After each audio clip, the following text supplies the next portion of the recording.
O ano? Hindi ka na makasagot? Baka gusto mo pandagdagan ng pagsisinungaling mo. Sige lang, magsinungaling ka pa. Ikaila mo pa. Pero hindi mo na mababago ang paniniwala ko, Johnny. Niloko mo na ako. Isa kang manloloko. Mahal, patawarin mo ko. Hindi ko sinasadya. Ano? Hindi mo sinasadya? Kaya ba ilang beses nang may nakakita sa'yo kasama ang babae mo? Hindi ko hahayaang maging masaya kayo habang ako nalulugmok sa miserable kong mundo. Gagawa ako ng paraan para mapabagsak kayo. Lalong-lalo ka na, Mirasol. Taon 1900, 1999, Mindanao. Nakaupo sa loob ng kapilya si Deti, nagmamasid sa mga estudyanteng nasa 3 hanggang 5 baitang sa mababang paaralan ng Santa Ana. Nung araw kasing yun, magaganap ang First Communion ng mga nasabing bata. Isang katekista si Deti. Auntie Deti ang tawag sa kanya ng mga kabataan na kanyang tinuturuan ng religion sa paaralan. Narito na ba ang lahat? Ganito, makinig kayo. Ilang beses na din tayo nag-practice, kaya alam na ninyo ang inyong gagawin, ha mga bata? Pagdating ni Father, magmano ang lahat tapos magbibehave, okay?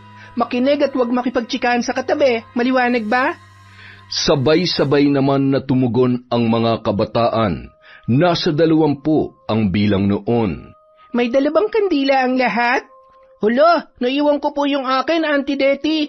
Naku naman, ilang minuto na lang at darating na ang pare. May pera ka ba dyan? Bumili ka na dun sa may tindahan, dali. Wala din po akong dalang pera eh. Hay nako, sakit ka talaga sa ulo. Sige na nga, ako nang bibili. Maupo ka na lang dyan. Kahit mabunganga si Deti, malaki ang respeto sa kanya ng mga kabataan dahil siya ang nagsisilbing guro sa pananampalataya ng mga yun. Hindi taga-baryo Santa Ana si Deti. Na-assign lang siya roon dahil walang regular na presensya ng pari sa baryo. Isang beses lang sa loob ng 1 buwan kung bumisita ang kanilang pari. Siya at ang iba pa niyang kasamahan ang nagsisilbing tulay upang maiparating ang mga aral ng simbahan sa mga nananampalataya sa nasabing baryo. Ang isang katekista ay isang tao na nagtuturo ng doktrina ng Kristiyanong pananampalataya. Sila ang mga katuwang ng mga pari sa pagpapalaganap ng pananampalataya at paghubog ng mga Kristiyanong komunidad. Matapos ang araw na yon, pagod na umuwi si Deti sa kanilang tahanan. Malayo sa baryo ang Santa Ana. Nasa sentro yon ng bayan kung saan matatagpuan ang malaking simbahang Katoliko. Kumusta naman ang pagboboluntaryo mo, Deti? Maayos naman ho, Inay. Bakit ka ba nagtsatsaga dyan sa pagiging katekista? Wala ka namang napapalang sweldo. Nay, alam niyo naman ang dahilan, di ba? Kahit ilang taon ka pang manilbihan dyan sa simbahan na yan, hindi ka aasenso. Ay nako, alam mo kung bakit? Andiyan na naman tayo na eh. Pwede bang tumahimik na lang kayo? Hindi kayo nakakatulong. Kailan ba daw pupunta dito yung mag-asawang Reyes? Bukas ho. Alam mo na ang gagawin mo, ha? Aba, kailangan makadilihensya na tayo. Opo, Nay. Alam ko, hindi nyo na kailangang ulit-ulitin pa. Hoy, huwag kang nagrereklamo kung pinapaalalahanan kita. Kung hindi ka lang sana nagpapaalipin sa simbahang yan, maganda pa sana ang takbo ng buhay natin. Ito na nga lang ang paraan ko para makabayad sa mga kasalanan ninyo tapos kayo pa itong walang kasalanan? Bakit? Kasalanan bang pagiging isang manghuhula? Ang kasalanan ay ang ginagawa mo. Kunwari naglilingkod ka sa simbahan para sa kapwa kuno pero ang totoo, para lamang sa sarili mong hangarin. Para sa inyo to, Nay. Para mapatawad kayo ng Panginoon sa mga nagawa ninyong kasalanan. Bumabawi lang ako sa Diyos para kahit paano mapatawad niya kayo sa panloloko niyo sa ibang tao. Dahil dyan sa mga peking hula niyo na pinaniniwalaan nila. Mapatawad? Heto na naman tayo. Nagtatalo sa mga walang kakwenta-kwentang bagay. Ang mabuti pa, ikuha mo na lamang ako ng tubig. Sumisikip ang dibdib ko sa mga pinagsasasabi mo. Samantala, Sa bahay naman ng mag-asawang Reyes, nakahilig si Mirasol sa balikat ni Johnny habang pinagmamasdan ang paglubog ng haring araw. Mahal, hindi ka ba nagsisisi na ako ang pinakasalan mo? Ano bang klaseng tanong yan, mahal? Siyempre hindi. Ano ka ba? Ay, naniniguro lang naman ako. Alam mo na, ilang taon na din kasi tayong nagsasama pero hindi pa rin kita nabibigyan ng anak. Sus, ano ka ba? Kung makapagsalita ka parang ikaw ang may problema. Wala namang baog sa atin, di ba? Ang doktor na mismo nagsabi niyan. Pasasaan ba't bibiyayaan din tayo ng Panginoon, mahal? Kaya huwag ka nang mamroblema. Bukas pupunta tayo sa kabilang lungsod. Mag-aabot tayo ng tulong sa pinakamalaking simbahan doon. Sana'y dinggin ng Diyos ang matagal ko nang ipinagdarasal. Huwag tayong mag-demand, mahal. Tamang hintay lang. May mga dahilan ng Panginoon kaya hindi niya pa binibigay ang gusto natin. Diba, sabi ko nga sa'yo, hanggat hindi ka pa nagme-menopause, may pag-asa pa.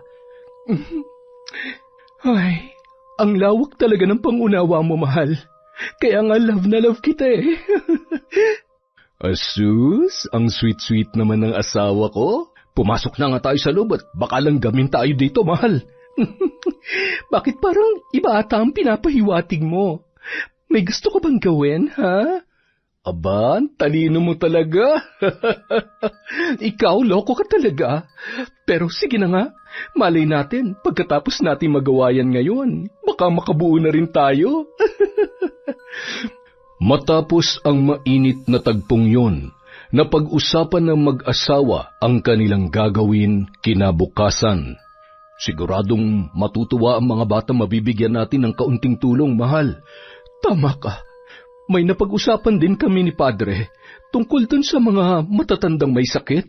Magpapaabot din tayo ng kaunting tulong para sa kanila. Salamat, mahal, kasi palagi mo akong sinusuportahan. Oo naman, saka wala kang dapat na ipagpasalamat, mahal. Dalagat binata pa lang tayo, naglilingkod na tayo sa Diyos. Muntik ka na ngang maging pari noon at ako naman maging madre. Kaso, nauwi rin tayo sa labas dahil mas pinili natin ang ating pagmamahalan. Pero, hindi ibig sabihin nun, hihinto na tayo sa paglilingkod sa Kanya. Tama ka, mahal. Bilang isang mabuting Kristiyano, handa tayong maglingkod sa Panginoon sa pamamagitan ng paglilingkod sa ating mga kapwa. Kinabukasan, abala sa pag-ayos ng mga sobre si Deti na ipamimigay niya sa mga dadalo sa misa. 8:00 pa magsisimula yun, ngunit marami ng tao sa loob ng simbahan. Isa-isang pinamahagi ni Deti ang mga sobre sa mga naroroon. Pagkatapos ay naupo siya sa isang sulok, nagmamasid sa mga nagsisidatingan. Nang isang babae na nasa 15 taong gulang ang kanyang nasipat. Nakasuot yon ng backless na dress na kulay pula. Lantad ang likod nito na sinusundan naman ng tingin ng mga kabinataang nadadaanan ng dalaga. Alam nang pupunta sa simbahan tapos nagsusuot pa ng ganyan? Nadidemonyo tuloy ang mga mata ng ibang kalalakihan. Malapitan nga. Pasimpleng lumapit si Deti sa dalaga. Umupo kaagad siya sa tabi nito at mahinang nagsalita. Iha, pwede bang isuot mo yung jacket mong nakasampay lang dyan sa braso mo? Simbahan tong pinuntahan mo, hindi disco. Nasipat niyang tumaas ang kilay noon, ngunit hindi na yun nagsalita. Sinuot naman niya ang jacket at muling tumingin kay Deti, sa paraang nagtatanong kung okay na ba. Nagpakawala ng pekeng ngiti si Deti, saka tumayo na lamang para umalis. Ilang hakbang pa lang ang nagagawa niya kaya hindi nakaligtas sa kanyang pandinig ang sinabi noon. Pakialamera daw siya. Hindi na niya yun pinatulan pa. Nilingon niya na lamang ito at nginitian ng matamis. Iba na talaga mga kabataan ngayon. Nagagawi lang sa simbahan para magpakit sa mga kaedad nila. Samantala, ilang sandali pa dumating na ang mag-asawang Reyes. Kaagad na lumapit ang mga ito sa pari ng parokya. Nagmamasid lang si Deti sa mga yon. Makalipas ang ilang sandali ay lumapit sa kanya ang gitaristang si Gringo. Ang ganda talaga ni Mrs. Reyes, no? Pati yung asawa niya, ibang dating ng kapugian.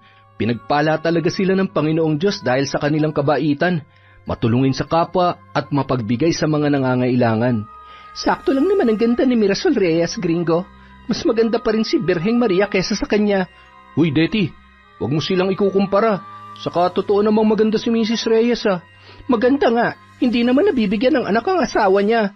Alam mo, Deti, napapansin ko lang parang may lihim kang galit kay Mrs. Reyes. Sira, wala akong galit sa kanya. Nagsasabi lang naman ako ng totoo na kahit gaano ka pakaswerte sa buhay, may mga bagay pa rin ipagkakait sa'yo. Katulad niya, mayaman, maganda, makinis, minamahal na marami, pero hindi nagkakaanak.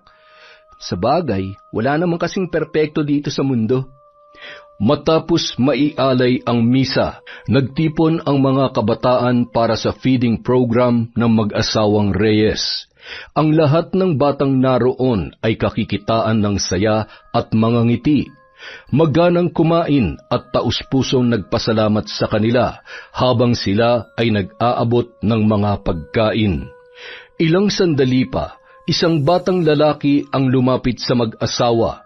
Narinig ni Deti na nanghihingi yon ng pambili ng gamot para sa nanay na may sakit. Hindi naman nag-atubili si Mirasol na pagbigyan ang munting hiling ng bata. Sobrang nagpasalamat yun sa kanya na naluluha pa. Pagkakataon ko na para lumapit sa kanila, ihihingi ko si nanay ng pera para kunwari sa gamot niya. Nagmamadaling lumapit si Deti sa mag-asawang maggiliw na nagmamasid sa mga batang kumakain. Pinalungkot niya ang sarili at humarap kay Johnny. Magandang araw po, Mr. Reyes. Oh, magandang araw din naman. Alam ko pong kalabisan na kung hihiling po ako sa inyo. Pero wala na po akong ibang malalapitan. Nangangailangan po ng gamot ang nanay ko, kaya kakapalan ko na po ang mukha ko. Kahit konting tulong lang po, Mr. Reyes, malaking bagay na po yun sa amin. Ano bang sakit ng nanay mo? Hindi ko pa siya maipa-check up pero malubha po ang ubo niya. Hinihingal at wala na pong ganang kumain. Abay, kailangan maipa-check up ang nanay mo. Baka kung ano na ang sakit niya. Eto, sana makatulong yan. Maraming salamat po, Mr. Reyes. Napakabuti nyo. Ang Diyos na po ang bahalang magbalik ng biyaya sa inyo, Mr. Reyes. Maraming salamat po. Ano nga palang pangalan mo? Ako po si Deti. Isa po akong katikista na naka-assign sa Santa Ana. Pero kapag linggo naman, dito po ako tumutulong. Alam mo, Deti, sa susunod na linggo, may ipamimigay kami para sa mga elderly. Sana'y mamit ko rin ang nanay mo. Sisikapin ko pong makadalo doon, Mr. Reyes. Maraming salamat po. Matapos ang feeding program, umuwi na si Deti sa kanilang bahay. May nakuha ka ba? Oo naman, Nay. Ako pa ba? Magaling. May pantayan na ako sa tongits mamaya. Sa susunod na linggo may ibibigay daw si Mr. Reyes. Magpunta kayo para may maiuwi kayo para sa sarili nyo, Nay. Hoy, gaga! Alam mo namang allergic ako sa simbahan nyo. Aba kung ganon, wala kayong parte. Ayaw nyo Ay, nako, Deti. Gamitin mo nga yung utak mo. Mas makakakuha ka pa ng malaki-laki kung sasabihin mong hindi ako makakadalo dahil hirap akong makalakad. Oo nga, Nay, no. Sige, yan ang sasabihin ko. Ang talino nyo talaga pagdating sa ganyan. Siyempre naman, ako kaya to. Pero alam mo, Deti, may mas maganda akong ideya para mas makahakot pa tayo ng salapi sa kanilang mag-asawa. Ano naman po yon, Nay? Akitin mo si Mr. Reyes. Kumabit ka sa kanya. Bata ka pa at maganda, saka may ibubuga ang hubog ng iyong pangangatawan. Akitin mo siya ng mabaling sa iyo ang pagtingin niya. Tutal, hindi naman siya nabibigyan ng asawa niya ng anak. Kapag nagkaanak kayo, alas na yon para matikman natin ang masaganang buhay. Kayo talaga, Nay? Pinapahamak niyo ako. Gaga ka talaga. Mag-isip ka nga. Paano ka mapapahamak tinutulak nga kita para mapaganda ang buhay mo? Ang buhay natin. Hindi ko alam kung paano mang-akit, Nay Saka kahit ganito ako, kinikilabutan ako sa mga sinasabi nyo.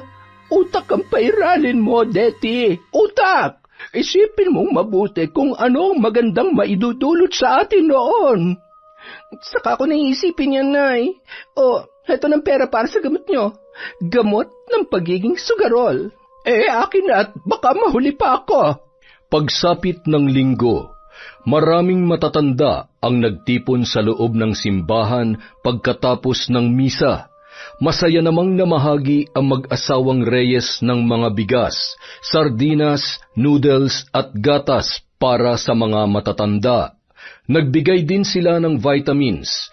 Nang magsialisan na ang mga yon, saka pa lamang lumapit si Deti sa mag-asawa. Magandang araw po sa inyong dalawa. Deti, tama ba? Opo. Hindi kita nakita kanina. Nakadalo ba dito ang nanay mo? Nandun lang po ako sa kabilang sulok kanina, kaya hindi niyo ako napansin. Hindi po nakapunta si nanay kasi hindi po siya makabangon eh. Napacheck up mo na ba ang nanay mo? Oo naman po. Sabi po ng doktor kailangan niya magpahinga, kaya hindi ko na siya isinama dito. Sabi mo, hindi siya makabangon? Yun nga po ang ibig kong sabihin. Hindi siya pwedeng lumabas kasi pinagbawalan pa siya ng doktor na magkikilos. Nako, kawawa naman. Heto, dalhin mo ito sa kanya. Iniabot ni Mirasol ang bigas, gatas, sardinas at noodles kay Deti na nasa loob ng isang malaking plastik. Tanggapin mo rin ang perang ito para may pambili ka ng mga gamot niya. Ipainom mo din tong vitamins ha. Makakatulong yan para mas mapabilis ang pagbalik ng lakas niya. Naku, labis-labis na po ito. Maraming salamat po. Ang Diyos na po ang magbabalik sa inyo ng makailang tupi na grasya. Walang anuman, Deti. Masaya akong matulungan ka, kayo ng nanay mo. Salamat din kasi ikaw ang nagtuturo sa mga bata sa Santa Ana na maging isang mabuting Kristiyano. Masaya po akong makapaglingkod sa mga kabataan, Mrs. Reyes. Naputol ang pag-uusap ng dalawa nang dumating ang pari. Natuon ang pansin ni Mirasol doon at nakipag-usap. Si Deti naman, ibinaling ang tuon kay Johnny na noon ay nag-aayos ng mga natira sa kanilang ipinamimigay. Sinipat ni Deti ang sarili at saglit na inayos ang kanyang buhok, saka lumapit sa lalaki. Mr. Reyes, may tutulong po ba ako? Wala na. Maayos ng lahat. Salamat. Dadalhin niyo po ba yan pabalik? Hindi na. Iiwan na namin dito. Nakausap ko na si Padre kanina. Mabuti po at hindi kayo nagsasawang maging sponsor sa parokya. Iilan na lang din po kasi ang mga kagaya ninyo. Hindi nakakasawang pagsilbihan ng Panginoon, Deti. Kagaya ng paglilingkod mo sa Kanya. Hindi kami nagdadalawang isip na tumulong sa kapwa. Mawalang galang na po Medyo personal po ang itatanong ko. Sige lang. Ano ba yon? Hindi po ba kayo nagagalit sa kanya? Kasi balita ko po, matagal nyo nang gustong magkaanak tapos hindi pa rin kayo nabibiyayaan. Alam mo, minsan, nagtatanong din naman ako. Pero alam ko na ang lahat ay may dahilan. Ni minsan po ba? Sinisin yung asawa nyo?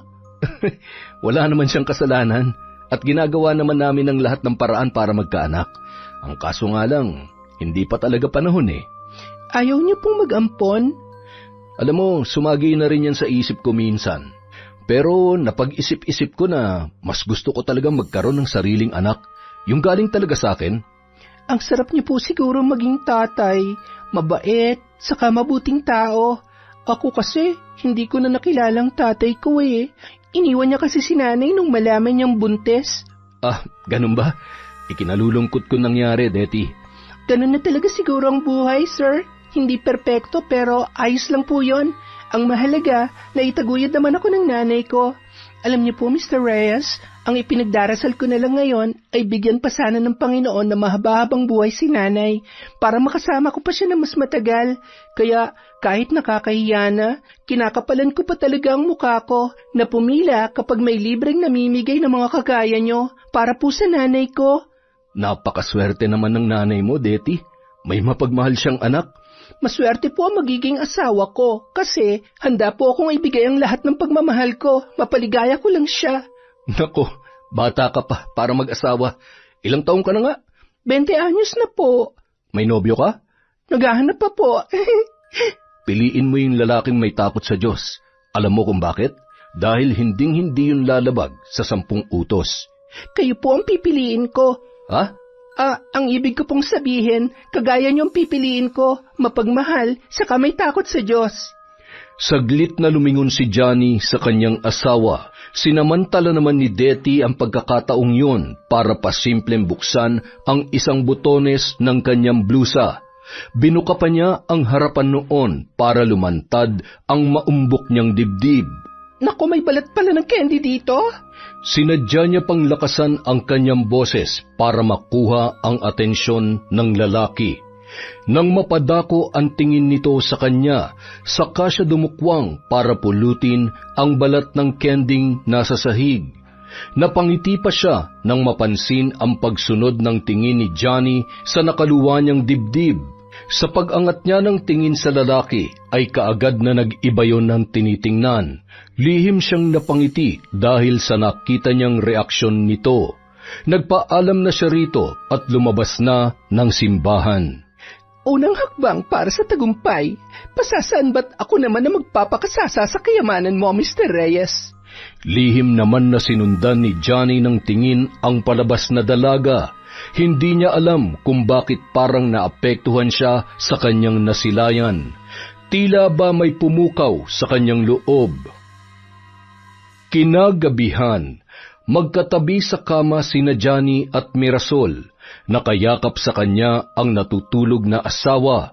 Katatapos lang ng mainit na tagpo sa kanilang dalawa, ngunit hindi niya maiwasang isipin na habang ginagawa nila ang ritual na yon, ay sumasagi sa isip niya ang maputi at makinis na dibdib ni Detty. Sa isip niya ay tila ba kay sarap na mahawakan yon. Diyos ko, ilayo niyo po ako sa tukso. Alam kong malaking kasalanan itong naiisip ko. Pakiusap, ilayo niyo po ako sa demonyo. Subalit kahit ilang beses niya pang banggitin ang mga katagang yun, ay paulit-ulit pa rin bumabalik sa kanyang isipan ang kanyang nasilayan.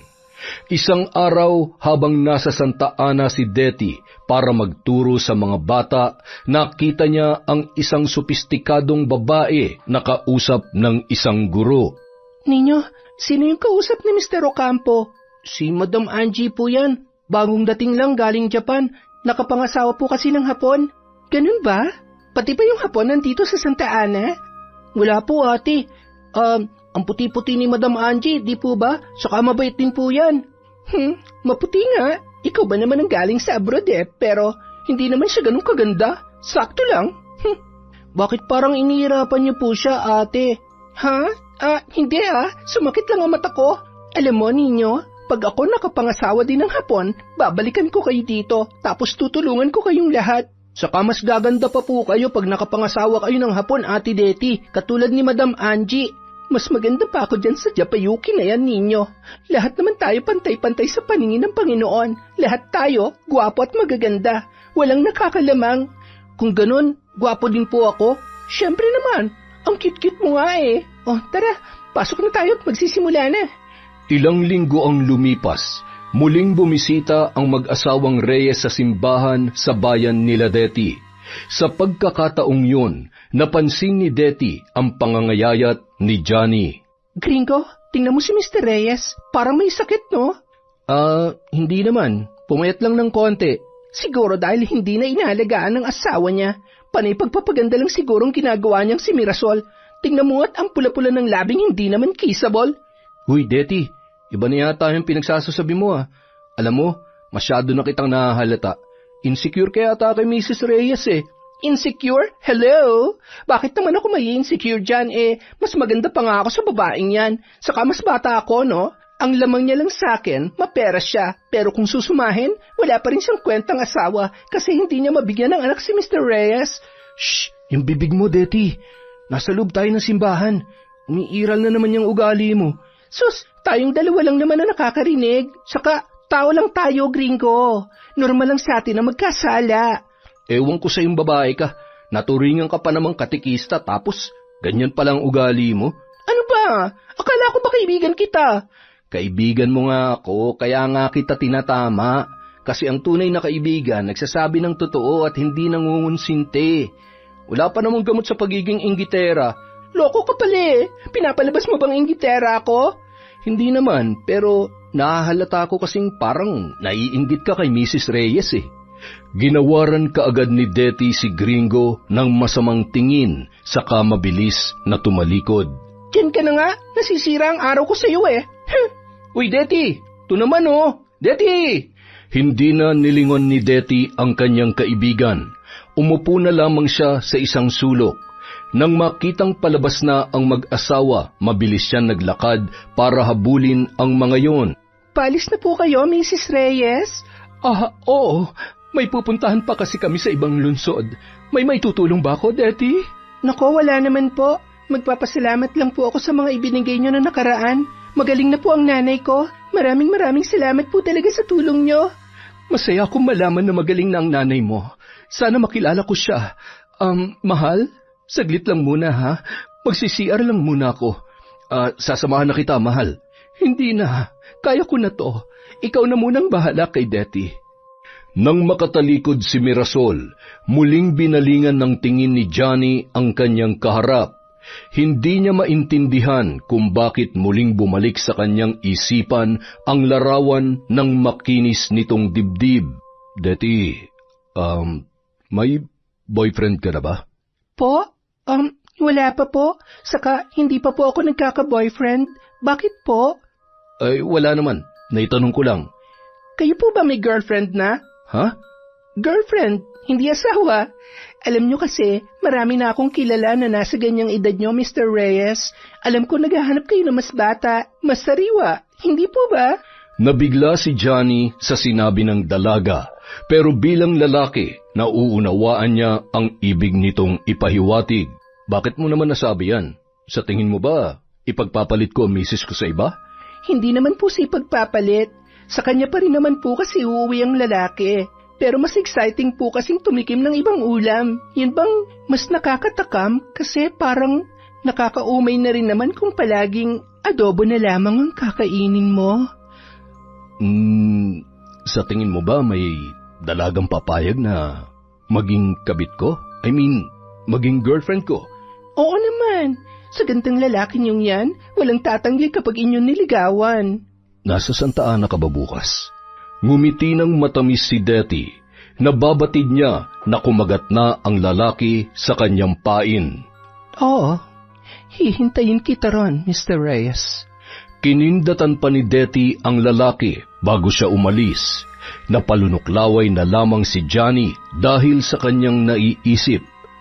Kinabukasan, matapos ang 1.5 oras na pagtuturo sa mga bata, natanawan ni Detty ang sasakyan ni Johnny sa labas ng paaralan. Napangiti pa siya nang kumaway ito sa kanya. Nagmamadali siyang puntahan yon at kaagad na sumakay sa sasakyan noon. Si Mrs. Reyes po.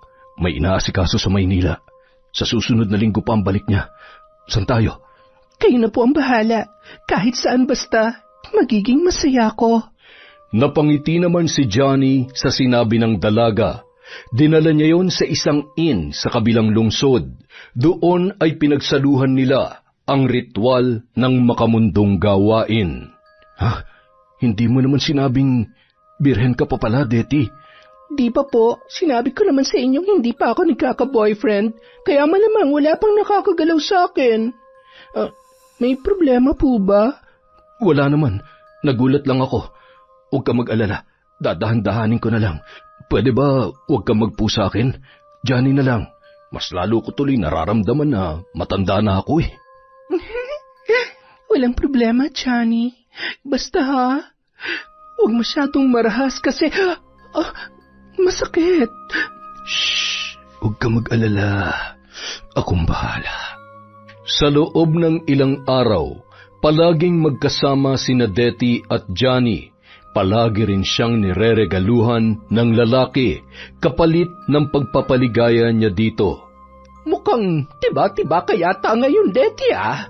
May mayaman bang bumibisita sa simbahan ninyo? Nay, masanay ka na sa mga grasyang natatanggap ko kasi jowa ko na si Mr. Reyes. Sa kanya galing ang lahat ng yan.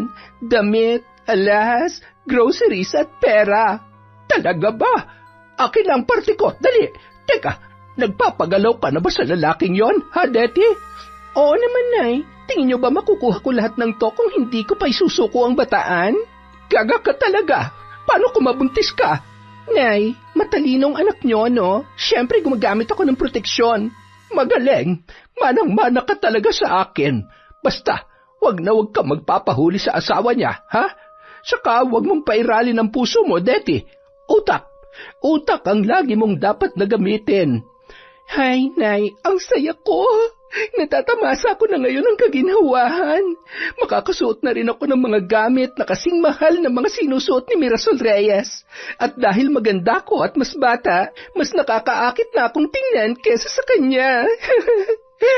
Samantala, napapansin na ni Mirasol ang tila pagiging matamlay ni Johnny. Kadarating lang niya galing Maynila pero parang hindi naman nasasabik ang asawa na makalaro siya sa kama. Mahal, may dinaramdam ka ba? May masakit ba sa'yo? Wala naman, mahal. Pagod lang siguro ako. Ayos lang ba kung matulog na lang muna tayo? Kahit hindi siya sanay na ganoon ang asawa, inintindi niya na lamang yun. Buhat na magbalik siya galing Maynila, 2 beses lang siyang ginamit ng kanyang asawa sa loob ng 1 buwan. At marami na rin siyang napapansin na pagbabago dito. Kung dati hindi pumapayag si Johnny na umalis siyang mag-isa para asikasuhin ang kanilang negosyo, ngayon palagi na lang itong nagdadahilan na may importanteng lalakarin din. Kinabahan si Mirasol sa nangyayari sa kanyang asawa, kaya isang araw kinompronta niya yon. Johnny, may problema ba tayo? Wala naman, mahal. Bakit? May inililihim ka ba sa akin? Inililihim? Wala naman. Bakit ba? Mahal mo pa ba ako? Ano bang klaseng tanong yan, mahal? Ano bang nangyayari sa'yo? Sagutin mo ako, Johnny. Oo naman. Mahal na mahal kita. Bakit ka ba nagkakaganyan? Ay, teka, bakit ka umiiyak, mahal? Bakit pakiramdam ko parang naiitsipwera na ako sa'yo? Bakit may mga lakad kang hindi ko nalalaman? Tapatin mo ako, Johnny. May kinahuhumalingan ka bang ibang babae? Wala. Walang ibang babae sa buhay ko, mahal. Ikaw lang. Mahal na mahal kita. Higit pa sa buhay ko. Talagang may mga nilalakad lang akong importante na hindi kita pwedeng isama. Ganyan naman tayo dati, hindi ba? Ang dry-dry mo na sa akin pagdating sa kama, Johnny eh. Mahal, yan lang bang problema mo? Umiiyak na nga ako rito. Nakuha mo pang tumawa dyan. Pinagtatawanan mo ba ako? Kasi nakakatawa naman talaga eh. Hindi lang kita masyado na pagsisilbihan ngayon sa kama eh. Pinagdududahan mo na ako agad na may iba. Ay, ganito yata ang may edad na eh. Parang nawawalan na nga ng gana. Umihina na kasi ang mga tuhod ko eh. Pero kung yan ang dahilan para magkalabuan tayo at awayan mo ko, pues gagawin kong lahat para lumigaya ka ngayon. Hoy, bakit ka naguhubad dyan? Magpapapawis tayo, di ba? Nagagalit ka sa akin dahil wala ka ng ano ang tawag nila doon? Bembang. Yun! O ano pang ginagawa mo? Maghubad ka na dyan. Praktisin ulit natin yung push and pull. Ay naku, loko ka talaga. Halika na, dali na. Tila nawala ang bigat sa puso ni Mirasol nang lambingin siya ng kanyang asawa. Sa isip niya, baka nga napapagod lang si Johnny at naging makasarili lang siya para husgahan niya ito at pagdudahan. Deti, mukhang nakakahalata na si Mirasol. Buti pa siguro, huwag na muna tayo magkita. Sige, ikaw ang bahala. Pero kailangan may suporta ka pa rin sa akin, ha? Alam mo namang matanda na si nanay, kaya ako lang ang inaasahan niya pagdating sa mga gamot at sa pagkain namin. Oo naman, akong bahala doon. Basta, huwag ka magpapagalaw sa iba, ha? Akin ka lang. Opo, sayong-sayo lang ako, basta meron akong sustento. Pupuntahan na lang kita sa bahay ninyo para ihatid ang mga groceries. Para makilala ko na rin ang nanay mo. Tutal, nabanggit mo naman sa akin na ayos lang sa nanay mong magpunta ako doon, di ba? Sige, Johnny, bilhan mo ng bulaklak si Mrs. Reyes para mas lalong ma-inlove sa'yo at para di na maghinala. Maging sweet ka sa kanya. Oo, gagawin ko yan. Hindi ka ba magsiselos? Siyempre nagsiselos ako, pero iniisip ko na lang na para rin yan sa kapanatagan natin. Hindi siya maghihinala at hindi tayo mabubuko kung palagi niya mararamdaman ang pagmamahal mo. Naks, ang swerte ko naman sa'yo. Talagang swerte ka, bata pa ako at maganda, maalaga pa.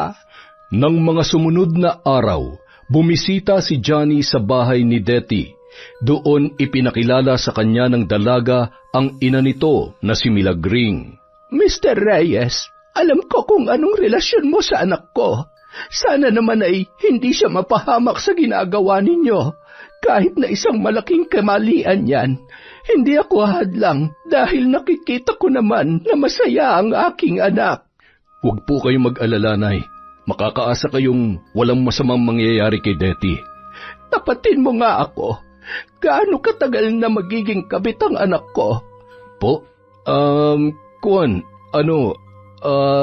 Nay, bilang isang ina, hinahangad ko ring mapabuti ang aking anak. Ngunit, alam kong panandalian lamang ang papel mo sa buhay niya, Ginoong Reyes. Hanggat hindi po ako iniiwan ng anak ninyo, ako na po ang bahala sa lahat ng pangangailangan ninyo mag-ina. Kung hindi ka iiwan ng anak ko, kung ganon, wala kang balak na iwanan siya? Opo. Masaya kaming dalawa sa pagsasama namin. Sapat na pong naibibigay ko ang lahat ng gusto niya at naibibigay niya rin po ang gusto ko. Wala ka bang balak na bigyan siya ng maayos na tahanan? Nanay Milagring, sa mata ng mga tao, kasal na po ako. Sa mata ng Diyos, si Mirasol lang ang asawa ko. Alam naman po ni Detty ang aming limitasyon. Detty, maliwanag ba sa iyo ang lahat? Siyempre naman po, Nay. Alam ko kung hanggang saan ako lulugar. Nang makaalis si Johnny, muling kinausap ni Milagring ang kanyang anak. Hindi ko nagugustuhan ang sistema niyong dalawa, Detty. Kailangan mo siya maangkin. Kailangan iwanan niya si Mirasol para sa iyo. Mas mapapakinabangan natin ang mga pag-aari niya kung ikaw na ang ituturing niyang asawa. Kailangan mo nang magpabuntis sa kanya. Kapag nabigyan mo siya ng anak, ikaw na ang ituturing niyang reyna. Nanay naman, relax ka lang, okay? Darating din tayo sa puntong yan. Akong bahala. Kinabukasan, sa simbahan, nakatingin si Detty sa ilang mga kadalagahan na nakaupo. Lahat sila ay nakasuot ng nauusong damit. May mga alahas din. Isa-isa niyang tinitigan ang mga yon. Detty, nandito ka lang pala. Kanina pa kita hinahanap pa. O ano ba yung iniisip mo? Bakit nakakunutan noo mo dyan? Wala. Naiisip ko lang kung bagay ba sa akin yung ganyang mga damit. Sus, naiinggit ka na naman? Anong inggit? Ganyan ka naman dati pa, di ba? Sa tuwing may mga babaeng kasing edad natin na nagsusuot ng mga nauusong gamit, kinaiinggitan mo kasi hindi ka makabili. Ha? Noon yon. May pambili na ako ngayon, gringo. Sa susunod na magkikita tayo, nakasuot na ako ng ganyan. Itagama yan sa bato. Ibig sabihin, marami ka na naipon? Hindi na nauubos sa sugalan ng nanay Milagring mo ang pera? Alam mo, ang dami mong alam. Basta, wait and see ka na lang. Samantala, may nakapagsabi kay Mirasol na ilang beses na umanong nakita ang asawa niya na may kasamang babae. Ayon pa sa nakakita, batang-bata raw yun, maganda at sexy. Dahil sa nalaman, muli siyang naghinala sa kanyang asawa. Hindi siya mapakali, kailangan niyang makausap si Johnny, pero sigurado siyang magsisinungaling lang yun. Saglit siya nag-isip, nang maalala ang sinabi ng isang kaibigan tungkol sa kakilala nitong manghuhula na naging dahilan upang mahuli nitong nagloloko ang asawa ay hindi na siya nag-atubili na magpaturo rito, kung saan matatagpuan ang nasabing manghuhula. Sa isang maliit na pwesto nagpunta si Mirasol, isang matandang babae ang kanyang naabutan doon. Naggulat naman si Nanay Milagring nang makita si Mirasol Reyes sa kanyang pwesto. Magandang araw po. Kayo po ba si Nanay Milagring? Oo, ako nga. Ano may paglilingkod ko sa iyo, Mrs. Reyes? Kilala niyo po ako? Ay, oo. Minsan na kasi kitang nakita na namimigay sa mga katulad kong matatanda doon sa simbahan sa lungsod namin. Nagpunta po ako rito para magpahula. May nakapagsabi kasi sa akin na isa kayong mahusay na manghuhula. May gusto lang po ako malaman tungkol sa asawa ko. Maupo ka rito sa harapan ko. Itapat mo rito sa bolang kristal ang mga palad mo. Ngayon, itanong mo na ang nais mong mabigyan ng kasagutan. Palagay ko kasi may inililihim si Johnny sa akin. May nag-iba na kasi sa mga ikinikilos niya. Minsan parang lumalayo siya sa akin. Minsan naman sobrang sweet niya. May nakapagsabi din kasi sa akin na ilang beses nang may nakakita sa kanya na may kasamang isang babae. Gusto ko lang malaman kung kalaguyo niya ba ang babaeng yon. Ayon sa bolang kristal ko na hindi pa nagkakamali, may babae ang asawa mo at kailangan mo na siyang hiwalayan dahil anumang oras ay siya na ang kakalas sa pagsasama ninyo. Diyos ko, totoo nga. Ano pong itsura ng babae? Hindi ko masyadong mailalarawan, pero isa itong magandang dalaga at mas bata sa iyo ng ilang taon at sexy. Mrs. Reyes, mas makabubuting sundin niyo ang payo ko. Unahan niyo siyang makipaghiwalay sa inyo. Sa ganoong paraan, hindi mo na mararamdaman ang sakit na maidudulot kung siya pa ang mang-iiwan sa iyo. Humagulhol na lamang si Mirasol sa sinabi ng matanda. Naniwala siya sa mga sinabi nito dahil base sa paglalarawan nito sa babae, tumutugma sa inilarawan sa kanya ng nakakita. Kinagabihan, nabanggit ni Nanay Milagring kay Deti ang tungkol sa kanyang naging kliyente. Nay naman, bakit niyo sinabing may babaeng asawa niya? Pinapahamak niyo naman ako eh. Kaga, tinutulungan lamang kita para mapadali ang pag-angkin mo ng lubusan sa asawa niya. Hindi naman kayo nag-iisip na Tsaka inaaway niya na ngayon si Johnny. Bantay sarado na yon at hindi na makakapagbigay ng pera sa atin. Hihiwalayan niya yon, anak. Makikita mo, bukas, isang balita ang magpapasaya sa iyo. Samantala, nag-eempake si Mirasol ng mga gamit sa isang maleta nang datnan siya ng kanyang asawa. Mahal, may lakad ka ba? May lakad tayo bukas, Johnny. May pupuntahan tayo. Saan naman? Hindi ko yata matandaan na aalis pala tayo bukas. Bukas mo na malalaman. Sa ngayon, magpahinga ka na muna. Oh, lalabas ka? Akala ko ba matutulog na tayo? Matulog ka na. Doon na muna ako matutulog sa kabilang kwarto. Mahal, bakit? Basta, bakit? Hindi ka ba makatulog pag hindi ako ang katabi mo? Uy, sungit. Alam mo, nakakapanibago ka. Hindi ka naman dating ganyan, mahal. Para kang yelo ngayon. Ang lamig mo. May mens ka ba? Hindi na pinakinggan pa ni Mirasol ang kanyang asawa. Lumabas na siya ng kwarto at doon sa kabilang silid, umiyak na lamang siya ng umiyak. Hindi ako makikipaghiwalay sa iyo, Johnny. Hindi ko hahayaang maghiwalay tayo. Sa harap ng altar, nagsumpaan tayong dalawa. Tayo lang hanggang dulo. Alam kong isa lang itong pagsubok ng Panginoon para patibayin ang pagsasama natin. Ayusin ko to. Ayusin natin to. 3 katok ang sunod-sunod na ginawa ni Johnny sa restroom kung saan pumasok ang kanyang asawa.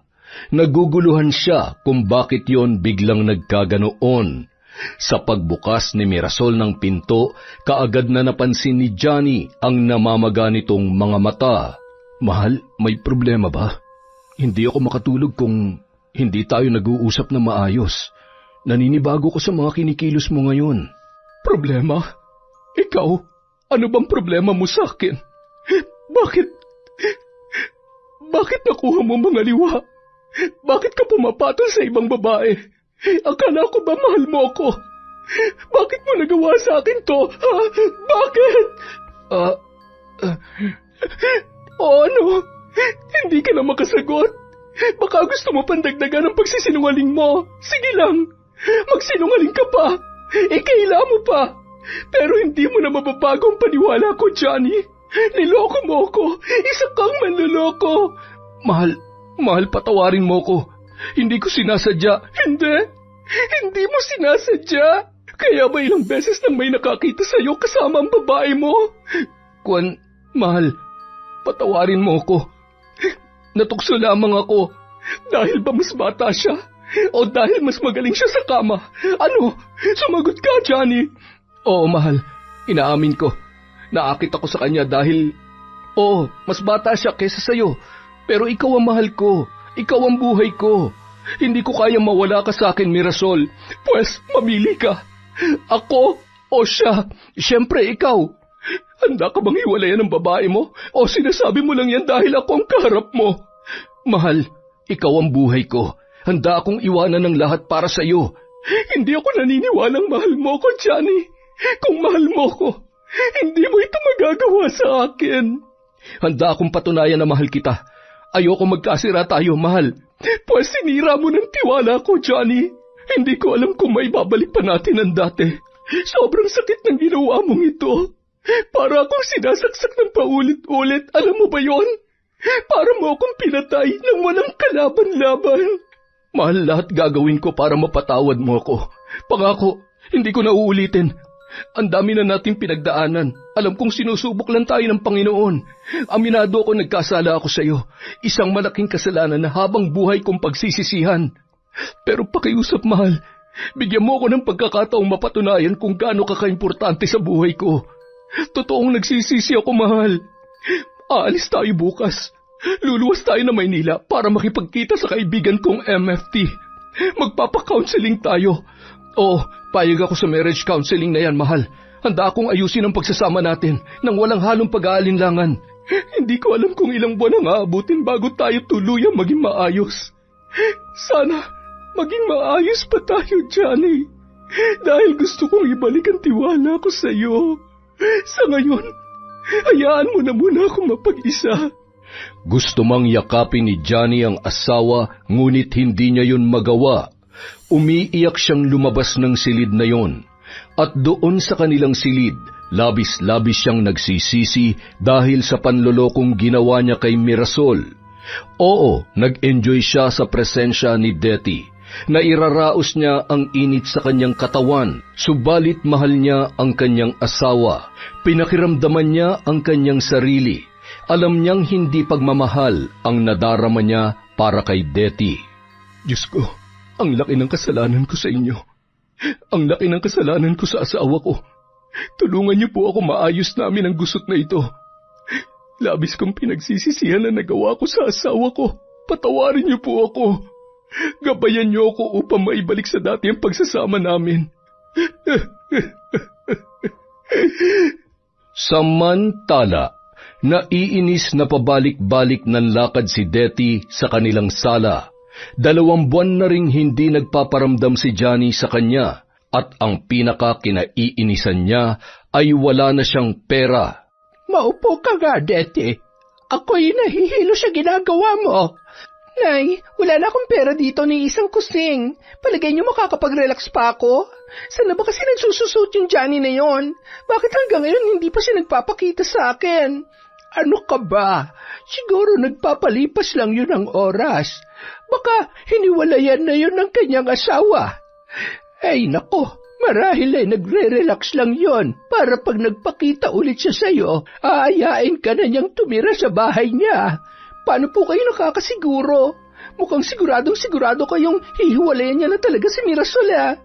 Nakita ko sa mga mata niya ang sobrang pighati. Nang sinabi kong may babae ang kanyang asawa, nanginginig siya habang nag-uunahan sa pagtulo ang mga luha niya. Alam kong hihiwalayan niya agad yon kasi yon ang ipinayo ko sa kanya. Nasisiguro ko na susundin niya ako dahil ganyan naman tayo mga babae. Ayaw natin na nasasaktan tayo. Matatapang tayo, hindi ba? Hindi nagpapatalo. Kaya kahit masakit para sa atin, ginagawa natin para makapaghiganti. Sana nga ganyan ang mindset ni Mirasol, Nay. Maghintay ka lang, makikita mo. Sa'yo pa rin ang huling halakhak, anak. Isang araw, bumisita ang mag-asawa sa kanilang parokya. Hindi magkanda-ugaga si Deti na ayusin ang kanyang sarili. Nagsuklay, nagpahid pa ng makeup at naglagay ng makapal na lipstick sa labi. Hinintay niya munang matapos ang misa bago pasimpleng lumapit kay Johnny. Hi, kumusta? Ang tagal mo nang hindi nagpapakita. Hindi mo ba ako namimiss? Deti, kung ano man ang namagitan sa atin noon, hanggang doon na lamang yon. Tapos na ang kabaliwang ko. Ano? Ibig sabihin, pinuputol mo na ugnayan natin? Paano nang pinangako mong sustento? Mapupunta na lang ba yun sa wala? Mahal kong asawa ko, ang nangyari sa atin ay isang pagkakamaling pinagsisisihan ko. Natukso lang ako dahil siguro sa sinusubukan ng Panginoon ang aking katapatan kay Mirasol na nauwi sa isang malaking kasalanan. So ano? Ganun-ganun na lang ba yon? Langya naman, no? Isinuko ko ang bataan tapos wala na akong mapapala ngayon? Wala nang patutunguhan tong pag-uusap natin. Ang totoo, kinakausap lang naman kita para sabihing matagal nang tapos ang kagaguhan ko. Deti, patawarin mo ako. Alam kong bata ka pa at maraming hinahangad sa buhay. Sana'y makatagpo ka ng lalaking tunay na magmamahal sa iyo. Halos mangiyak-ngiyak ang dalaga sa mga narinig mula kay Johnny. Hindi siya nasasaktan dahil mahal niya ito, kundi nagagalit siya dahil tuluyan ng mawawala ang lalaki na nagbibigay ng kanyang mga luho. Dahil sa nararamdamang galit na hindi mailabas, hindi niya na namalayan na nasa tabi niya na pala si Mirasol. Deti, alam kong namagitan sa inyo ng asawa ko. Hindi ko akalaing ang isang kagaya mo na maganda at matalino ay papatol sa isang lalaking may asawa na. Ibinaba mo ang pagtingin ko sa iyo bilang kahangahangang katekista. Bata ka pa at marami pang lalaki ang nasa tabi-tabi lang. Sana'y makahanap ka ng taong tunay na magmamahal sa iyo, yung taong walang sabit. Alam mo pala, bakit hindi ka nagalit sa asawa mo? Dapat nakipaghiwalay ka na sa kanya. Ang tanga-tanga mo, Mrs. Reyes, para pagkatiwalaan siyang muli. Uulitin at uulitin niya yan. Maghahanap at maghahanap siya ng mas bata sa iyo. Ganyan din ang naisip ko noon, na kapag pinatawad ko siya, uulitin lang din niya. Pero alam mo, nung magpa-counseling kaming mag-asawa, doon namin nailabas ang aming mga saloobin. Nakapag-usap kami na maayos. Nalaman namin kung ano ang mga dapat ayusin sa aming pagsasama. At ang pinaka-the best ay ang maging sentro ang Panginoon sa aming buhay. Sa anumang pagsubok na dumating, sa mga kagipitan at karupukan, kailangan magtiwala sa Panginoon at huwag hayaang pasukin ng kasamaan ng isipan. Sana'y ganun din ang gawin mo, Deti. Isa kang alagad ng simbahan. Sana'y pagtibayin mo pa ang iyong pananampalataya. Hindi na nakapagsalita pa ang dalaga. Nag-uumapaw sa kanya ang galit at inggit kay Mirasol. Kahit ginawa niya na ang lahat ng kanyang makakaya, yun pa rin ang pinili ni Johnny. Nanginginig siyang napaupo habang tinatanaw ang dalawa na papalayo. Hindi ako papayag na mauwi lang sa ganito ang pagsasakripisyo ko. Pababagsakin kita, Mirasol. Sinusumpa ko. Babawiin ko ang para sa akin. Sa pag-uwi ni Deti sa kanilang bahay, nagtataka siya kung bakit maraming kapitbahay ang nasa bungad ng kanilang tinutuluyan. Sandali, ano nangyayari dito? Bakit nagkakagulo kayo? Deti, ang nanay mo. Ha? Ano nangyari kay nanay? May nakaaway siya sa sugalan. Ayaw niya kasing magbigay ng pera kahit natalo na siya. Umuwi siya rito tapos sinundan siya nung nakaalitan niya. Oh, tapos? Deti, patay na nanay mo. Pinagsasaksak siya nung nakaalitan niya. Ano? Dali-daling hinawi ni Deti ang mga taong nakikiusyoso at bumungad sa kanya ang kalunos-lunos na anyo ni Nanay Milagring na nakahandusay malapit sa pintuan ng kanilang bahay. Nay!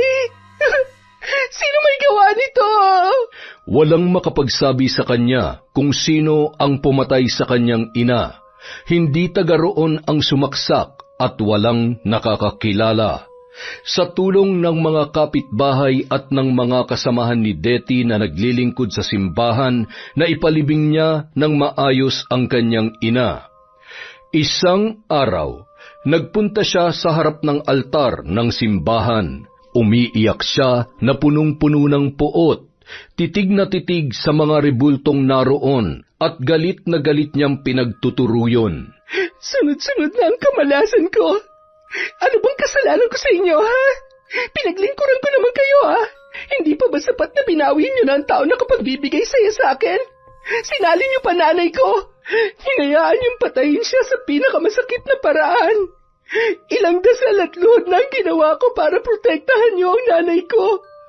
Patawarin sana siya sa kasalanan niya pero binaliwala niyo lamang yon. Pinagsisisihan kong naging katikista ako ng simbahan. Hindi kayo karapat-dapat sa paglilingkod ko.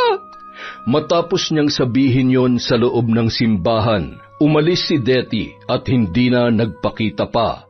Tumigil na rin siya sa pagtuturo sa mga bata sa Santa Ana.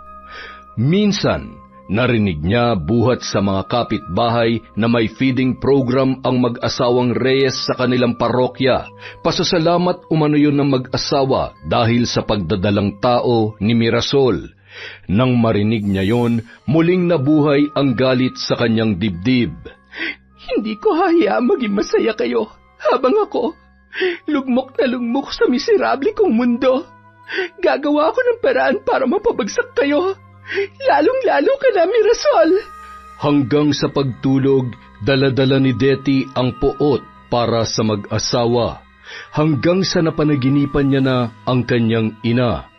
Nakatunghay ito sa kanya. Nang tumingin siya sa matanda, may iniabot itong libreto. Kinuha niya yon at binuklat, pero biglang nawala. Hanapin mo ang libretong ito sa mga nakatago kong gamit. Makakatulong ito ng malaki para mapabagsak ang mga taong nagpahirap sa iyo, Detty. Ang tinig ni Nanay Milagring ay tila tumataginting sa pandinig ng kanyang anak. Hanggang sa nagising siya, ay naririnig niya pa rin ang boses noon. Ang panaginip kayang yun ay nagpapahiwatig ng pagtulong ni Nanay sa akin? Nay, sobrang namimiss ko na kayo. Kahit sugarol at lagi kayo nagtatatalak, mahal na mahal ko po kayo, Nay. Tama, maghahalongkat ako sa mga lumang gamit niya.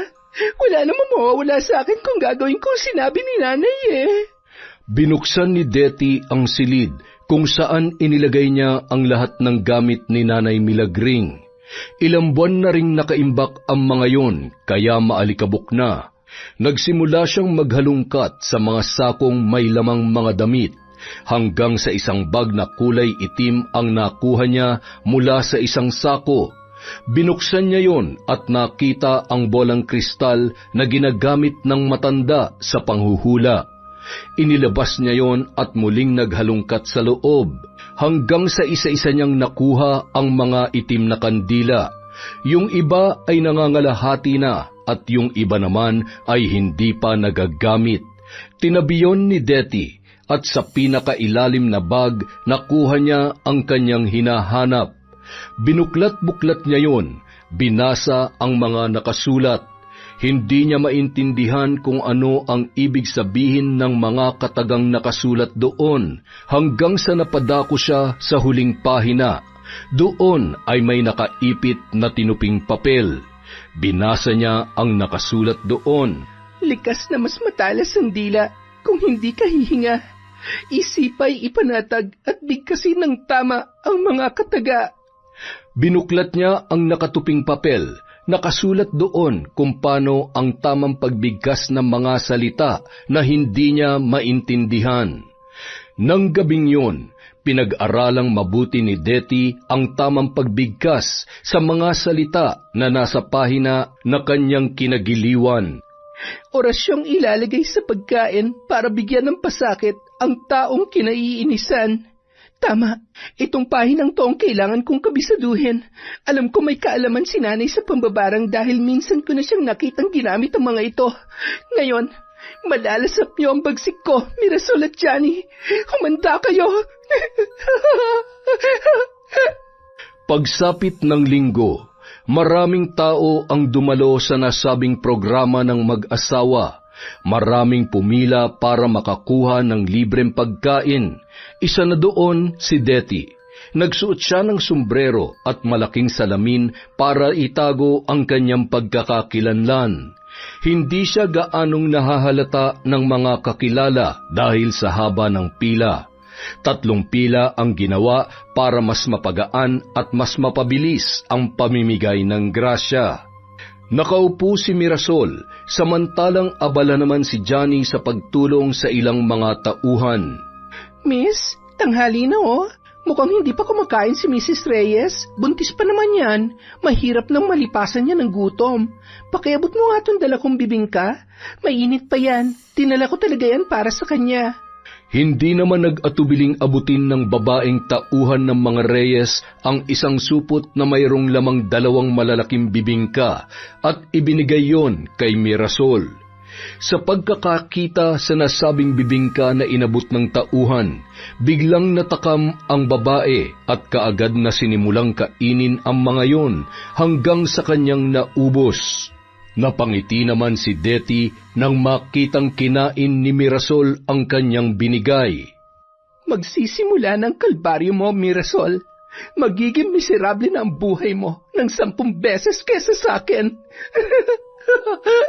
Samantala, isang maulan na hapon, habang nagkakape si Mirasol, bigla siyang nakaramdam ng pagkahilo. Tinawag niya kaagad si Johnny para siya ay alalayan. Dala lang siguro to ng pagod. Maghapon kasi tayong nasa feeding program kahapon, mahal.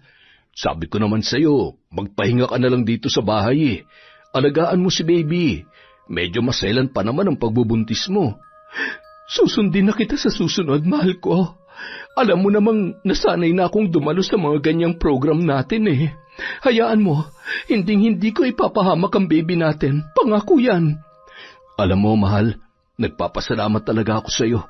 Kahit na malaki ang naging kasalanan ko sa iyo, hindi mo pa rin ako sinukuan. At ngayon, eto na, magiging daddy na ako. Pinagtibay talaga tayo ng Panginoon, mahal ko. Siguro, binigay niya ang pagsubok na yon para subukin kung hanggang saan ba talaga ang kaya ng pagmamahalan natin. At na makita niyang napagtagumpayan natin ang pagsubok na yon, ibinigay niya na ang dati pa nating hinihiling. Promise, mahal, hindi ko na yun uulitin. Ngayon pa ba na 2 na masasaktan ko? Naniniwala ako na hindi mo na magagawa ang bagay na yon, mahal ko. Alam ko dahil nararamdaman ko.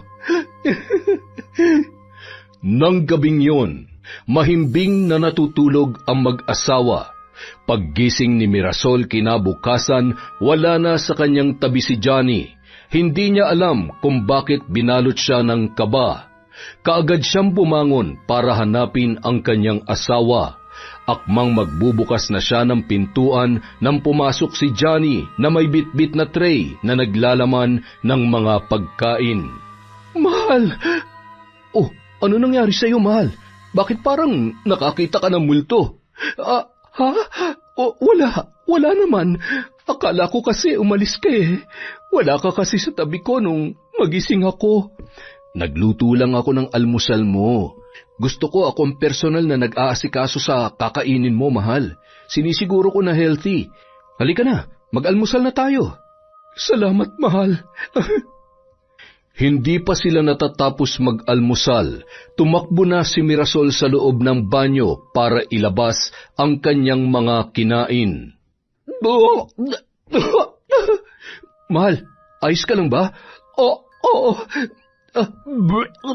Ayos lamang ako. Magpatingin na kaya tayo ulit sa doktor, mahal. Nag-aalala na ako sa iyo eh. Normal lang tong nararamdaman ko, mahal. Siyempre, buntis ako. Maselan pa. Huwag ka na masyado mag-overthink dyan, okay? Alam mo naman na first time ko, mahal. Kaya hindi ko maiiwasan na mag-alala. Mahal, bakit may pasa ka sa braso? Saan mo nakuha yan? Pasa? Saan? Tiningnan ng ginang ang sinasabi ng kanyang asawa at nagulat din siya sa kanyang nakita. Hindi ko matandaan kung bakit ako nagkapasa, mahal. Masakit ba? Hindi naman. Baka dala lang to ng pagbubuntis ko. Alam mo na may edad na tong asawa mo, saka pa nagkalaman ng sinapupunan. Reaksyon lang siguro to. Baka nga, mahal. Nang sumunod na araw, nadagdagan na naman ang pasa ni Mirasol, hindi lang isa kundi dalawa, at naging mas marami pa ito sa paglipas ng mga araw hanggang sa nasakop na ang kanyang katawan hanggang leeg. Ipina-check up nila ito sa doktor, subalit walang eksaktong eksplanasyon kung bakit at saan niya yon nakuha. Binigyan lamang sila ng gamot para mawala ang pasa, hanggang sa ang mga pasang yon ay tila ba namamagana. Unti-unting nagbabakbak at nagkasugat ang kanyang balat. Humahapdi na yon at kumalat na rin sa buo niyang katawan. Hindi niya maintindihan ang nararamdaman kapag umaatake ang pangangati nito, dahil kapag hinahawakan ay napapakapit siya sa hapdi ng kanyang balat. Ilang ulit na silang nagpakonsulta sa iba't ibang dermatologist, pero ni isa sa mga yon ay hindi nalunasan ang sakit ni Mirasol. Habang lumalaki ang kanyang tiyan ay halos mawalan na rin siya ng pag-asa na gumaling pa ang kanyang sakit na hindi nila maintindihan. Johnny, pinarurusahan ba ako ng Diyos? Mahal, huwag mong sabihin yan. Mahal tayo ng Panginoon Diyos. Isa na namang pagsubok to. Sigurado ko, manalig lamang tayo sa Kanya. Magiging maayos ang lahat. Kailanman ay hindi ko kinwestiyon ang pagmamahal niya. Pero bakit ngayon? Parang pinapadama niya ang parusa sa akin. Dahil ba sa hindi ako natuloy sa pagmamadre ko noon? Mahal, hindi ka nag-iisa sa laban na to. Nandito ako. Lalaban tayo. Kaya nating ipanalo to. Bakit hindi ko madamang naririto lang siya? Bakit pakiramdam ko pinababayaan niya ako? Marami na tayong naitawid na pagsubok, mahal. Ngayon pa ba tayo susuko? Ngayon pa ba natin tatalikuran ng Diyos? Mahal, huwag kang sumuko. May sanggol pa sa sinapupunan mo, nangangailangan ng iyong lakas. Hirap na ako sa kalagayan kong to, Johnny. Bawat araw na nagdadaan, pakiramdam ko, unti-unti akong nilalamon. Ilang buwan na akong ganito, hindi nalulunasan. Hindi ko nga alam kung bukas magigising pa ba ako. Huwag ka masyadong mag-alala, mahal ko. Nandito lang ako. Magpakatatag ka para sa baby natin. Gagaling ka rin, sigurado yan. Dahil sa karamdaman ni Mirasol, hindi na siya pumupunta sa simbahan. Bumaba na rin ang kanyang timbang. Maputlang maputla na siya at palagi na lang nakasakay sa degulong niyang silya. Si Johnny na lang ang palaging nagsisimba. Ipinagdarasal niya na gumaling na ang kanyang asawa. Hindi yun nahihiya na lumuhod ng paulit-ulit papunta sa harap ng altar, umiiyak at nagmamakaawa sa Diyos. Hanggang sa may nakapagsabi sa kanya na sumangguni sa isang albularyo, kaagad niyang inilahad ang ideyang yon sa kanyang asawa. Wala namang mawawala kung susubukan natin, mahal. Malay mo, ang albularyo na palang makakatulong sa atin. Kung saan-saan na tayo lumapit. Ilang doktor, dermatologist na bang binisita natin? Wala pa rin nangyari, hindi ba? Wala na akong pag-asang gumaling pa, Johnny. Hinihintay ko na lang ang pagtigil ng aking hininga. Mahal ko, nakikiusap ako. Para sa baby natin, pumayag ka na. Ilang ulit na nagmakaawa si Johnny bago napasagot ng oo si Mirasol. Nung araw ding yun, walang inaksayang panahon si Johnny. Bumiyahe sila patungo sa isang liblib na baryo kung saan naninirahan ang nasabing albularyo na makakatulong umano sa kanila. Kasabay ba ka mo ng iyong pagbubuntis ang pagkakaroon mo ng sakit sa balat? Opo, pero alam kong hindi na ito normal. Tama ka. Isang mabigat na suliranin ang pinapasan mo ngayon. At sa tingin ko, unti-unti ka nitong tutupukin hanggang sa tapatin niyo na po kami. Matutulungan niyo po bang asawa ko? Gagaling pa po ba siya? Alam niyo, hindi pangkaraniwang sakit ang dumapo sa asawa mo. Isa itong sumpa na likha ng itim na mahika. Sumpa ng itim na mahika? Kagagawa nito ng isang mambabarang. Mambabarang? Bakit? Ano ang dahilan niya? Masasagot ko lamang ang mga katanungan mong yan. Oras na makausap ko na ang nasabing mambabarang. Paano po? Hindi nga po natin siya kilala eh. Huwag ka mag-alala. Ako na ang bahalang makipag-ugnayan sa kanya. Ang gagawin niyo lang ay ang manalig. Manalig na matutulungan ko kayo. Nakikiusap po ako. Gawin niyo po ang lahat ng paraan para mawala itong nararamdaman ko. Ako po ay nananalig sa inyo. Samahan mo na rin ang taimtim na pagdarasal sa mahal na Panginoong Diyos. Instrumento niya lamang ako. Siya pa rin ang may hawak ng lahat. Habang nagngingilid ang mga luha, taimtim na nagdarasal si Mirasol. Humingi siya ng kapatawaran sa may kapal para sa lahat ng kanyang pagdududa, pagkukondena at kawalan ng pananampalataya. Pinaupo siya ng albularyo sa isang silya. Nagsindiyo ng apoy sa hinihit-hit niyang tabako at dahan-dahang ibinubuga ang usok noon sa sugat na nasa braso at mga binti ni Mirasol. Alin ba dito ang unang lumitaw sa balat mo?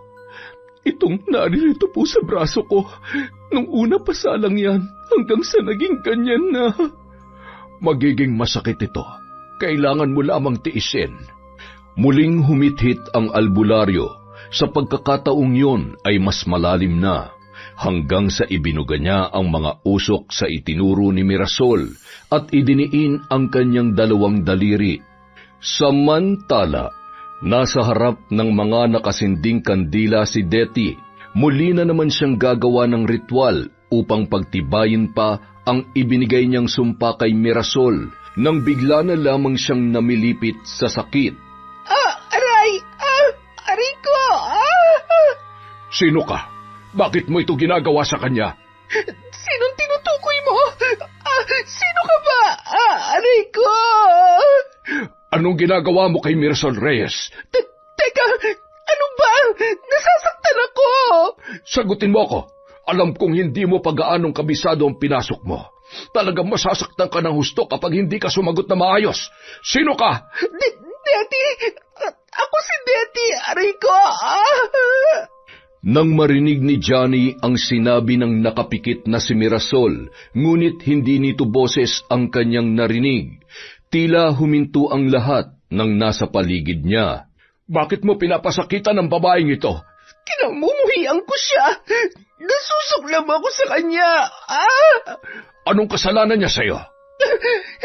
Isang malaking kasalanan ang pagkaitan niya ako ng kaligayahan. Naging miserable ang buhay ko dahil sa kanya. Dapat lang na magdusa siya. Hindi siya dapat maging masaya. Naiinggit ako sa kanya. Naiinggit ako.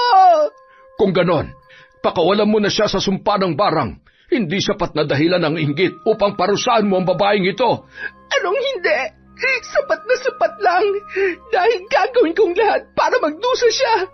Hindi siya magiging masaya habang nabubuhay pa siya sa mundong ito. Palalayain mo ba siya o tatapusin ko ang kahibangan mo? Mas lalong idiniin ng albularyo ang mga daliri niya sa sugat ni Mirasol. Tama na! Tama na! Nasasaktan ako! Hanggat hindi mo siya pinapakawalan, maghihirap ka sa mga kamay ko. Hindi ko alam kung paano. Bago lang ako sa gawain ito. Siraulo ka pala eh. Pinasok mo yan tapos hindi ka pala marunong kung paano hihinto. Kulot-kulot din yung pag-iisip mo, ano?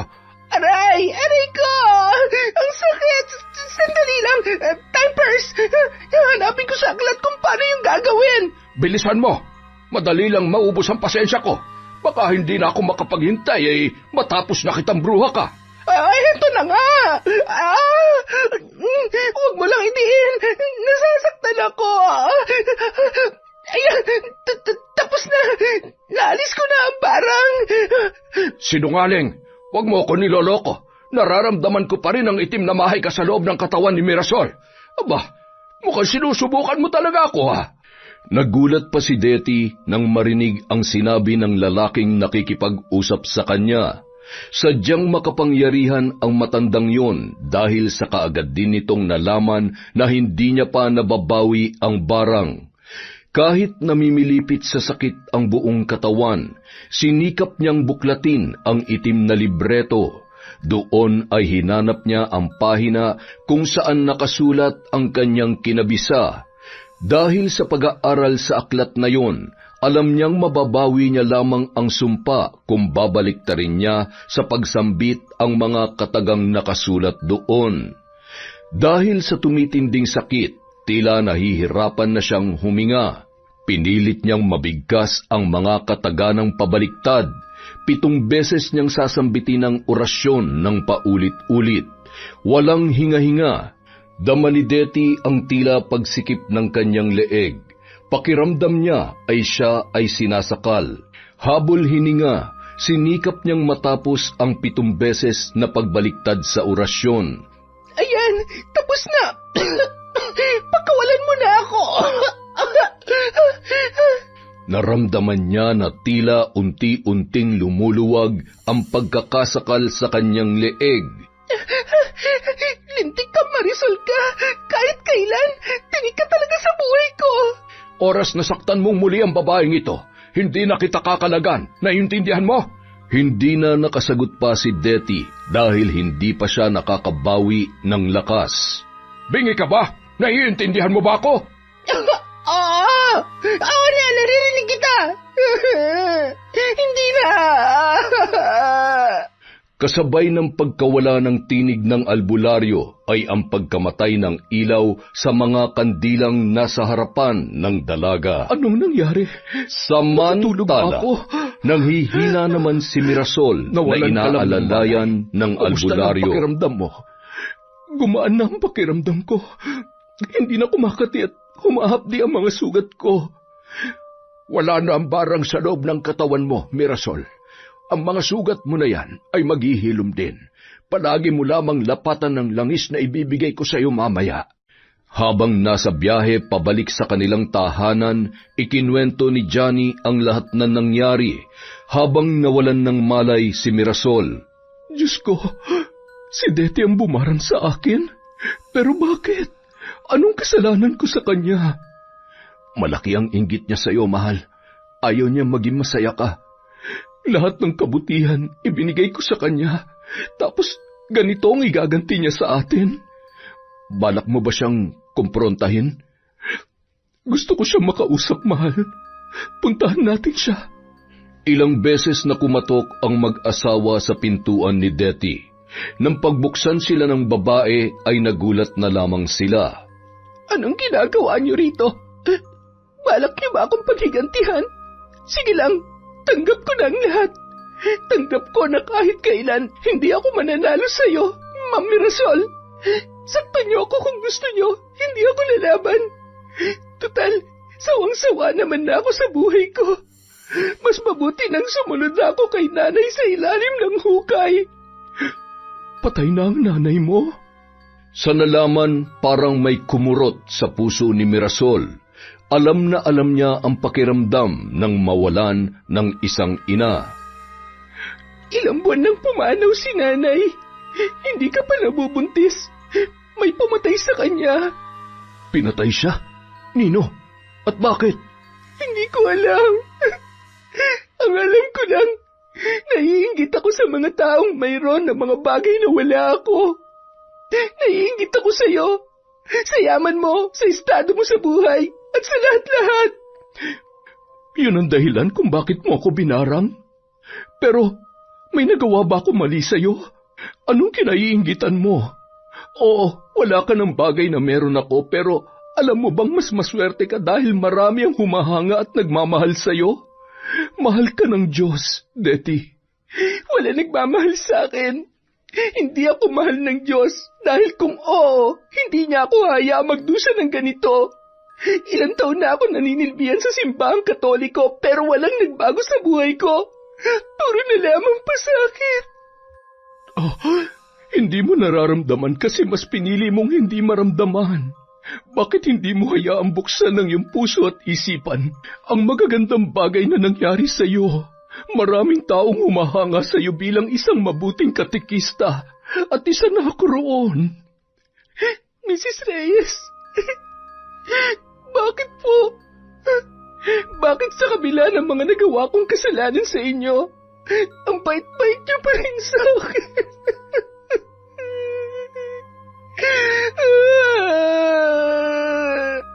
Napahagulhol na lamang at lumuhod si Deti sa harapan ni Mirasol habang nakahawak sa wheelchair ng ginang. Patawarin niyo po ako. Patawad, Mrs. Reyes. Ang pagpapatawad ay laging nagsisimula sa sarili, Deti. Patawarin mo ang iyong sarili. Pakawalan mo ang lahat ng negatibong nasa loob mo. Pag nagawa mo yon, saka mo lamang mararamdaman ang tunay na kaligayahan. Pagkasabi noon, hinawakan ni Mirasol ang kamay ng dalaga. Kapag handa ka ng patawarin ang iyong sarili at itaboy ang mga bagay na naglulugmok sa iyo sa miserableng buhay, pumunta ka sa simbahan. Isuko mo ang lahat ng iyong mga hinanakit sa kanya. Ha? Makalipas ang ilang linggo, nagdesisyon ng magpakita sa simbahan ni Deti. Namiss ka namin, Deti. Mabuti naman nagbalik ka na. Alam mo bang marami naghahanap sa iyo dito? Lahat sila nalungkot nang malamang hindi ka na nagpapakita. Pati din yung mga batang taga Santa Ana. Lagi ka daw hinahanap. Aba, bagong gupit Bagay sa'yo. Salamat, gringo. Ako rin, namiss ko kayong lahat. Saglit lang ha. Mamaya na tayo magkwentuhan. Pupunta muna ako sa altar. Oo ba? Marami kaming ikukwento sa'yo. Ilang buwan ka ring nawala Habang naglalakad, napangiti na lamang si Deti. May mga tao rin palang nagpapahalaga sa kanya. Sa harap ng altar, muling kinausap ni Deti ang mga rebulto, at sa pagkakataong yun, humingi siya ng tawad sa mga ito, lalong-lalo na sa poon ni Jesus. Matapos ang misa, inanunsyo ng pari ang matagumpay na panganganak ng isa sa kanilang bigating sponsor. Walang iba kundi si Mrs. Reyes. Napangiti at pumalakpak na lamang si Deti. Wala na siyang nararamdamang inggit o galit para sa mag-asawa. Ang namamayani na sa kanya ay ang kasiyahan, dala ng pagsilang ng munting anghel ng mga ito. Salamat po, Panginoon. Ngayon ko lang naramdaman na maging masaya sa tagumpay ng iba. Salamat din kay Mrs. Reyes nang dahil sa kanya, naintindihan ko na ang tunay na kahulugan ng pagiging isang tunay na alagad ng Diyos at ng simbahang Katoliko. Nay, kung nasan man kayo ngayon, sana po masaya kayo. Hindi niyo man suportadong tinatahak kong landas. Alam kong maiintindihan niyo po ako. Sa bawat pagsubok na dumarating, ang tanging makakapitan natin ay ang ating pagmamahal sa itaas. Gaano man kabigat ang problema, kumapit lamang tayo sa Kanya. Iyon! Isang makabuluhang kwento na naman mula sa kwentong Enteng. Paano ba yan? Dahil dyan, meron tayong shoutout. Simulan po natin kay Alfredo Siguya. Hi kay Juvelin Camacho, kay Elena Leman, kay Riza Ann Tegihanon. Shoutout po kay Edgardo Fontanilla, kay Sheena Enriquez. Hi kay Roslyn Jimenez. Happy birthday kay Maria Grace Grefalja. Sakto, August 19. Happy birthday po. Kay Roslyn Labajo. Hi kay Finky Rusi 14, kay Ellen Torres, kay Evelyn Reyes, kay Iron Mom. Shoutout po kay Merly Amistad, kay Analie Vallega, kay Manisan Mamot Mapadtaya. Hi kay Newly Dine Alipda, kay Gemma de Ocampo. Shoutout kay Daiben, kay Vilma Bautista, kay Charlene Gumansing, Michelle Esperon. Hello din po kay Gay Somodio, kay Rose Ann Mara. Hi kay Irma Umali, kay Violeta Yero, kay Lydia Lopez, kay Bembem Lamate. Shoutout po kay Isabel Vidal, kay Shara Vasti Castillo, kay Josie Aniban, kay Liz Atinado, kay Janet Ukab. Hello kay Kat Burglar Cutie. Hello rin po kay Sel Marie Tadaan. Hi kay Joy Yatutab. Hi kay Mirna Alfaro, kay Corazon Cacalda, kay Filipina Palsario, kay Jade Guevara. Hello din po kay Resel Galope, kay Nika Miguel, Chris Alcantara, Esteli Reyes, kay Zenny. Hello po kay Cherry Mukbang ASMR, kay Liza Agodo, kay Noemi Garcia Pabunan. Shoutout po kay Amiyong, kay Jaren Beter, kay Lynette Reparado, kay Desiree de los Santos. Hello po kay Cecil Sabroso. Hi sa Sisilog, kay Joanna Lea from Chubby, Lomentigar. Hello din po kay Hilario Potra Jasmine, kay Jenna Montejo. Shout out kay Jima Pendon, kay Chat Advincula, Pretty Mix, Dins Rodriguez. Happy birthday to Remy Cernicula noong August 16. Hi po kay Ami Bug. Hi kay Michelle Diaz, I Love Traveled, Ariel Conanan, Angelina Ignacio. Hi kay Carmi Kayabyab, kay Elizabeth Dungka, Lolita Mariano, Kimpoy Feliciano, Manny Maniego, Pureza Tagiwalo. Hi po kay Hani Austria, kay Maria Yokoyama, kay Cliven Dubalan, Rowena Dacles, Lily Mary Grace Molina at Marivic Mendoza. Hi po kay Avic Fernandez.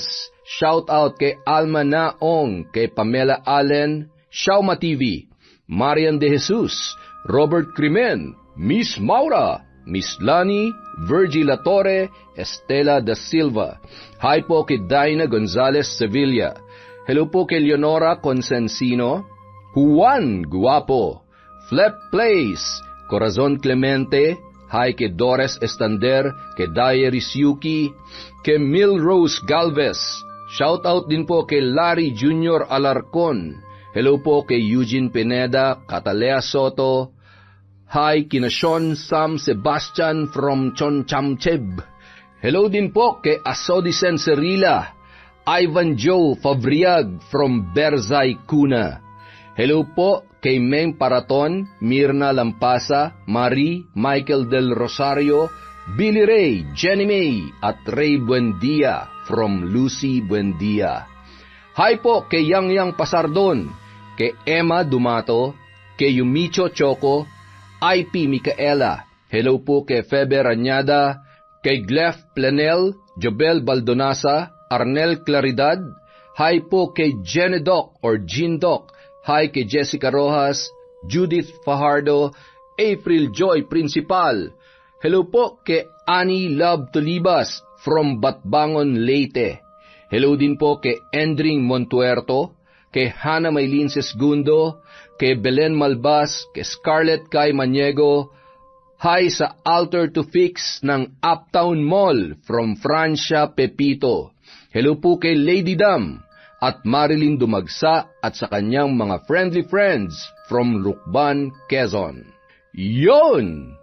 Maraming salamat po ulit sa walang sawang pagsuporta sa Kwentong Enteng!